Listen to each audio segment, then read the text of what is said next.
The thing that really inspired Maya and the Three for me was I love fantasy.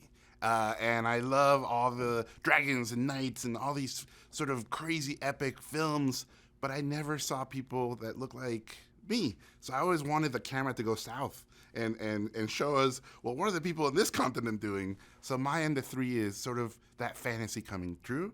I also really admire my wife and my sister and my mother, and I find them to be warriors, having grown up in Mexico and gone through all the stuff they went through. So I wanted to write a love letter with this thing. And then the final thing, I wanted this thing to be sort of a love letter to the ancient cultures. I remember my father saying to me at a museum, look at all this stuff. We come from warriors. Maya and the Three is about this warrior princess who's torn between being a diplomat and being a warrior. And sort of the theme of the series is you can be both. You can do anything. And even though there's gods and there's all these armies and battles and there's this epic thing, the theme of the series is if it is to be, it is up to me. It takes one person to make a difference. Maya as a character is pretty much based on Sandra when I met her in high school. She was this very rebellious girl. She comes from a family of doctors in real life, and so she wanted to be an artist. So already she was the black sheep of the family. So in our world, Maya is basically a rebel. She doesn't want to do the things that have been predetermined for her, and she wants really bad to go and be herself and be a warrior and sort of have all the adventures that someone like her is not supposed to have. And so that's her character.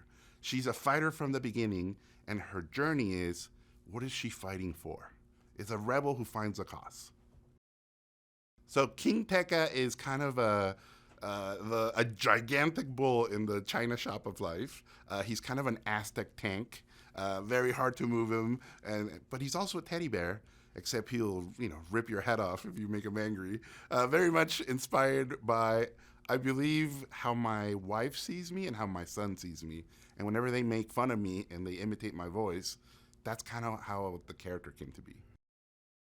So the relationship between King Teca and Queen Teca is very much inspired by my wife and I when we fight and when we make up and when we sort of navigate and negotiate being parents. And a lot of the arguments in the show are arguments we had or arguments we had with our parents. So it's all in there. Lord Miquelon is the main villain in Maya and the Three. He, in our fantasy version, he is the god of war. And he could have easily been just a giant monster, but what I really wanted with him was to make him charming and very seductive.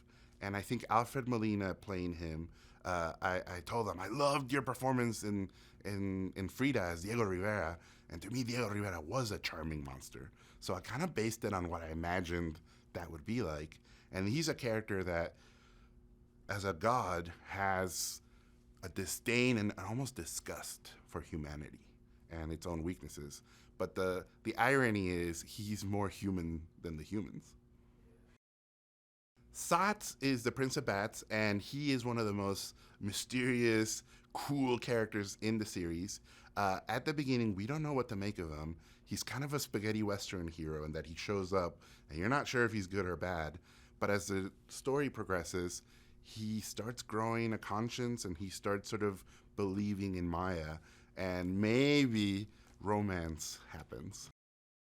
Rico, the rooster wizard, is inspired by my favorite artist. I love Basquiat, and I love this idea that, in real life, Basquiat at some point was homeless and then went on to become, one of the greatest painters of all time in the history of the U.S.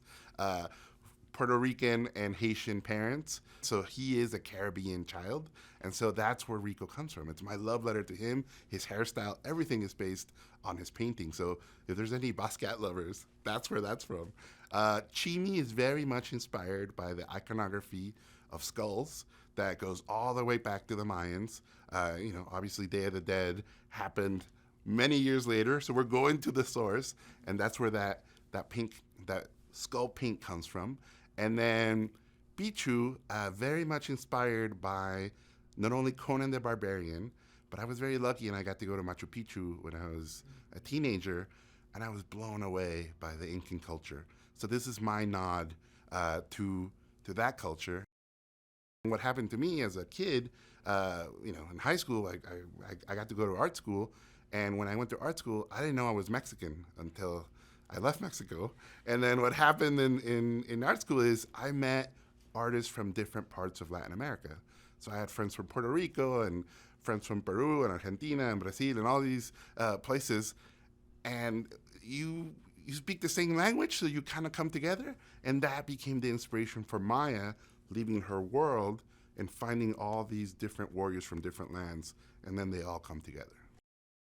The animation style in Maya and the Three is very much a love letter to everything we love. So I love Japanese animation. I love classic American rubber hose animation from the 30s. I also love super flat, stylized European animation from the 50s. And then I love stop motion. I love puppets. And so if you go to our house, we have a ton of folk art, and we love folk art. And these pieces of folk art are one of a kind. And our favorite thing about folk art is that they're imperfect, because the imperfections reflect the humanity of the artists. And in a weird way, imperfections is what define us as people, right? So that was the inspiration for the look of the animation. We wanted everything to look aged, everything to have a story, everything to be at a point where we always talked about, is this chair been around for a long time, or is this a brand new chair?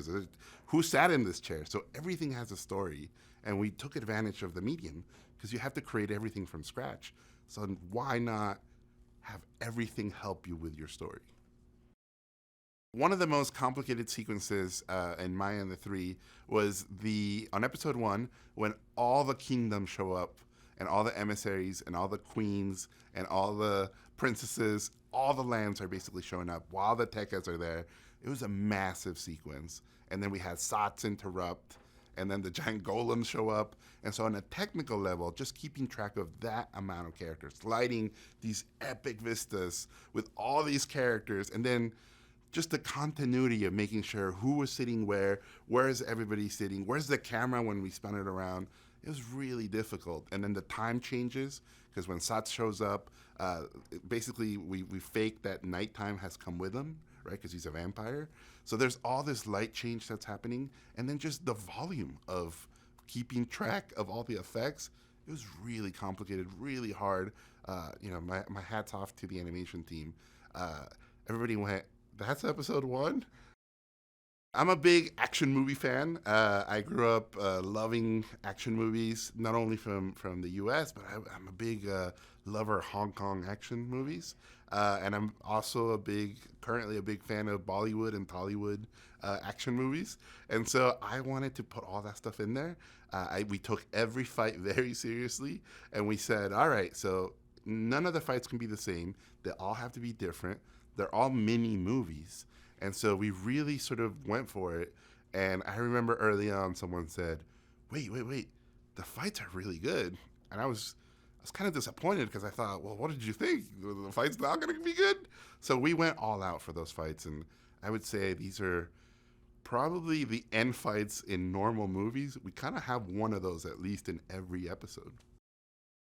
I think audiences are going to really love going on this adventure with Maya, because it's full of, just like all my favorite movies, big moments, small moments, touching moments. There's comedy throughout, crazy fights everywhere, magic, literally dragons, wizards, witches. I mean, it's everything you love about fantasy, but told in a very, very fun and funny and honestly really earnest, rebelliously earnest way.